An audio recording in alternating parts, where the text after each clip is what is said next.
Hey, it's Mindy with Astrology by Love, here for Leo Sun and Leo Rising Horoscope for the month of March 2025.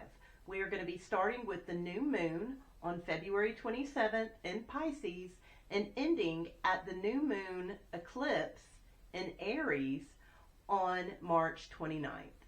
So y'all check out the description box below. I've got a discount code there for readings. Lots of other cool stuff, and I appreciate you hanging out with me today. Like and subscribe, and let's go ahead, jump in, and get started.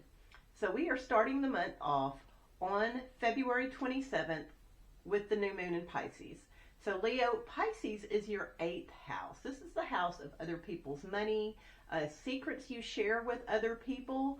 If you're wanting to get a new loan, this would definitely trigger it. This could be new debt of some type. This could also be new investments with your partner. This is also, most fun could be bed pleasures. Other mundane things this house represents is real estate, taxes, insurance. But there's going to be some sort of new start in and around these topics. This is also occult studies, tarot, astrology, things of that nature. And so this new start, it's beautiful, it's gentle. You're going to feel that impulse on the 27th or 28th of February. So definitely start the month off right with that. Then on March 1st, Venus, which is in the sign of Aries, this is your 9th house of long-term studying, long-term goals. This is foreign countries, foreign people.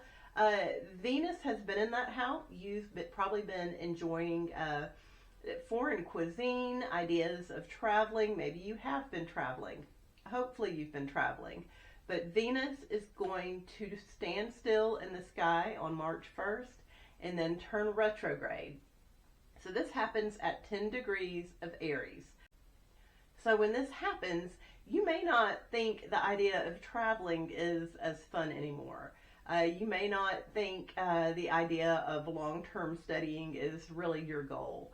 If you've been thinking about going to college, you're probably going to be like, maybe not. So that energy is going to be there the rest of the month. So be prepared for that, Leo. Then on March 2nd, Mercury combines with Neptune. Now this is happening in that 8th house. This could be confusion around your partner's money. This could be confusion. I mean, did you just get that loan? Where's the money? What's going on? What was it you signed? There's some kind of confusion and lack of clarity there. This could also very much be the energy of just drinking a lot with your partner behind the scenes. Y'all could also be making spiritual art together. But those are some of the vibes. This is a quick energy, and this takes place on March 2nd. Then on March 3rd, Mercury moves into Aries. So your mind is going to be on long distance travel. It's going to be on education. You're going to be thinking about that. The idea of going sounded good. It sounded fun. Maybe money's not there for those travel items that you were thinking about, but you're definitely going to want to be traveling or learning or doing something long term once Mercury moves into your 9th house. And that takes place on March 3rd. Then on the 5th, Mercury sextiles Pluto. So something about this long-term learning, this thinking about foreign lands kind of triggers this obsession your partner has developed for you. So maybe your partner's like, hey, we should go on that trip. We should go on that cruise. What if we took a college course together? Something about that will be talked about briefly on March 5th. So that's a quick moving energy, but we get a pop of it on March 5th. Then on March 8th, the sun, which is in your 8th house, secrets with your partner, trines Mars, which is in your 12th house. So Mars, fortunately, is going forward now, but you are getting triggered for no real reason. Just kind of irritated with life. You've not been getting a lot of sleep. You've been having some crazy nightmares. Something about masculine energy behind the scenes triggers you on this day on March 8th. This is also excellent bedroom pleasure energy, so use it for that first before you yell at your partner and just chop their head off. But this is also a quick energy, and it comes through on March 8th. Then on March 11th, Mercury and Venus meet up together in the sky. So Mercury's going forward, Venus is going backwards. You may have a conversation of, remember those plans to travel? Remember those plans that you had to get that education? Like, what happened to that? Communication about not having fun traveling or not going forward in your educational goals is set up. It's likely to happen on March 11th. Once again, this is a quick moving energy. Then on March 12th, the sun comes in contact with Saturn in the sky. So this is in your 8th house, once again, the house of secrets. So this could very much be you and your partner going over the fine print of that loan you just got, of a credit card statement, of, some sort of investment together. This is not a very fun energy. If y'all are trying to have bedroom pleasures, there's probably some sort of blockage there. Not being able to get in the mood. So go over the bank statement instead. I know that's not fun, but that's what the energy is on March 12th. Then on March 14th, we have an eclipse. This eclipse is a full moon eclipse in the sign of Virgo. So Leo, Virgo is your second house of finances. So Virgo, there is a shift in your finances.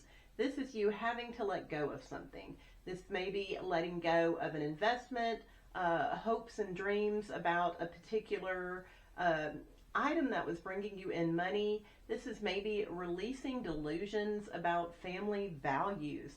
This may be releasing delusions about receiving money from your family. Something about this eclipse is going to shift your finances. Also on this day, the sun is sextiling Uranus. So Uranus has been going through your 10th house of career and legacy in the world. You have not had much stability in your job life and career life for the past several years. The sun in the house of the secrets you keep with your partner is going to trigger some sort of unexpected occasion, weird behavior, unusual event in your work life on that day. It may happen on the 13th. We're going to be feeling this energy building up all week to the eclipse on the 14th, and we are still going to be dealing with the fallout and movement of it the week afterwards. So anyways, it'll be an exciting eclipse March 14th.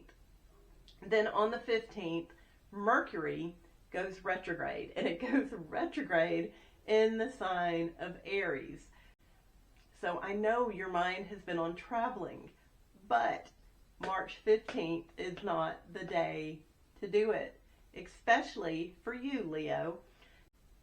So anytime Mercury stands still in the sky, traffic is a bear. It's not fun. It's typically congested, and it's not a great day to travel. But especially this Mercury retrograde. So Mercury is in the sign of Aries. Aries is impulsive.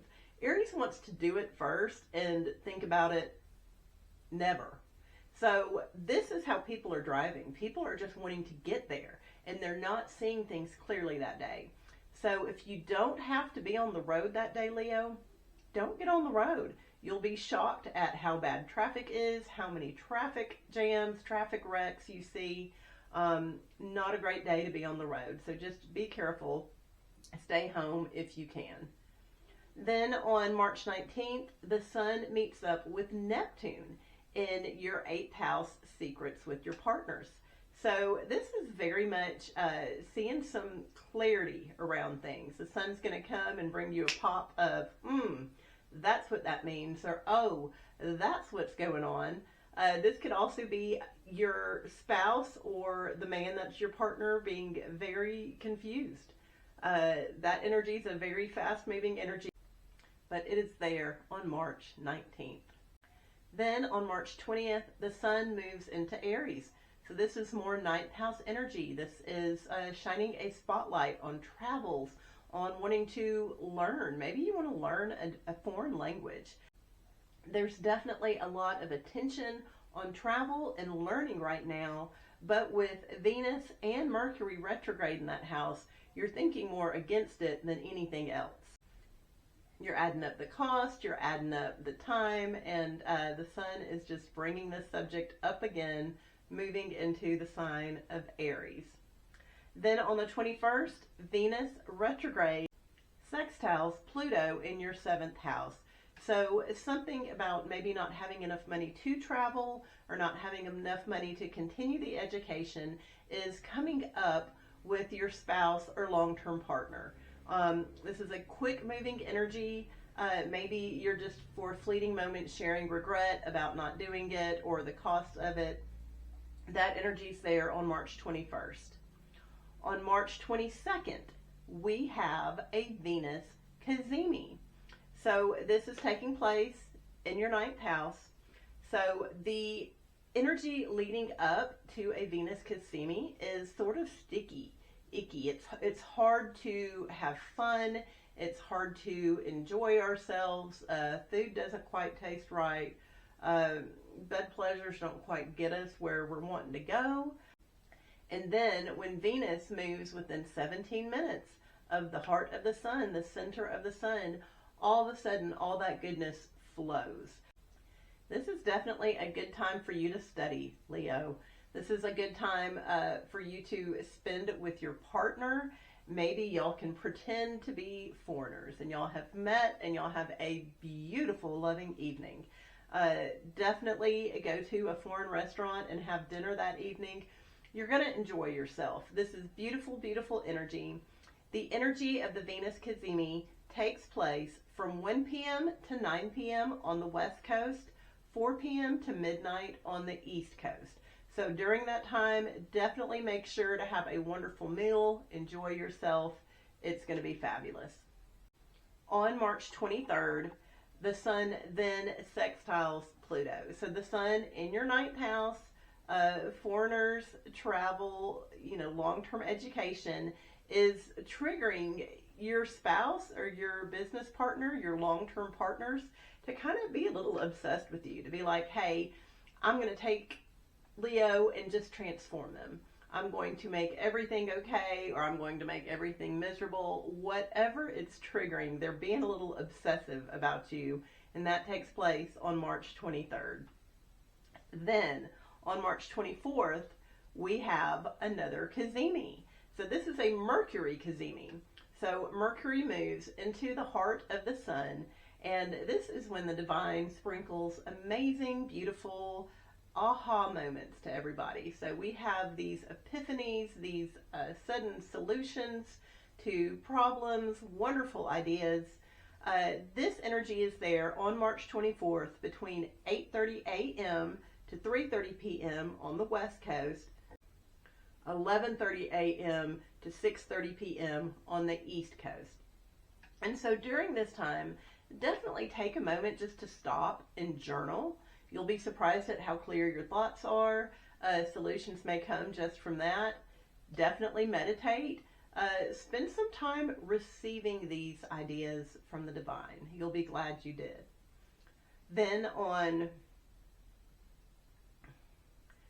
March 25th, Mercury sextiles Pluto.